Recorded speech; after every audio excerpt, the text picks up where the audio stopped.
ગઈકાલે બપોરના 1:30 વાગ્યાની આસપાસ અમારા જીએમ ફાઇનાન્સ કિંતુભાઈ મલકાન ઉપર એક અજાણ્યા નંબર ઉપરથી વોટ્સઅપ મેસેજ આવ્યો અને એમાં એમને મારી ઓળખાણ આપી કે આ કેપી જોશીનો નંબર છે, આ મારો પર્સનલ નંબર છે, તમે કોઈને શેર નહીં કરતા.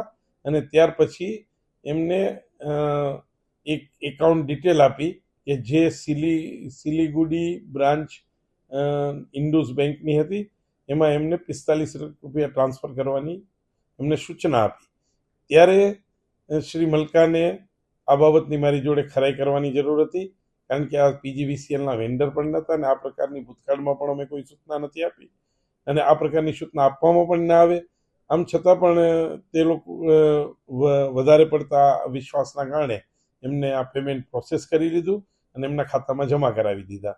ત્યાર પછી બપોરના 3:30ની આસપાસ ફરી એમને કોલ આવ્યો ને એમાં 30 લાખ રૂપિયાની ફરીથી એને ટ્રાન્સફર કરવાની વાત કરી. આવા સમયે તેઓ મારી પાસે ખરાઈ કરવા આવતા મેં એમને જાણ કરી કે આવી કોઈ પણ પ્રકારનો મોબાઈલ નંબર હું વાપરતો નથી, આ મારો મોબાઈલ નંબર નથી, આ પ્રકારનો મેસેજ મેં કરેલ નથી. એટલે ત્વરિત એમને ખ્યાલ આવતા મેં એમને સૂચના આપી કે તમે સાયબર સેલમાં જાઓ અને ઇમિડિયેટલી આ પેમેન્ટ સ્ટોપ કરાવો અને પાછી એમાઉન્ટ મેળવવાની કાર્યવાહી કરો. આ અનુસંધાને કિંતુભાઈ મલકાને સાયબર સેલમાં એની એફઆઈઆર દાખલ કરી છે અને પોલીસ વિભાગ દ્વારા આની વિશેષ તપાસ હાથ ધરવામાં આવી છે.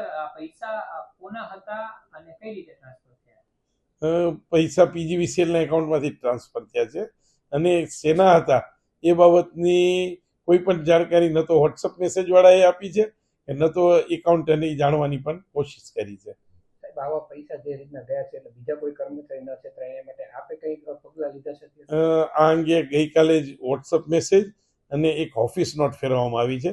એમાં બહુ કડક સૂચના આપવામાં આવી છે કે કંપનીના એકાઉન્ટના નિયમોને આધીન જ કોઈ પ્રોસેસ કરવી, એમને વગર કોઈ પણ એકાઉન્ટની પેમેન્ટની કોઈ પ્રક્રિયા હાથ ના ધરવી અને આવા ફેક મેસેજ કે કોઈ ફ્રોડ પ્રકારની તમને સૂચના આપવામાં આવે તો કોઈ પણ સમયે સીધો મારો સંપર્ક કરવો.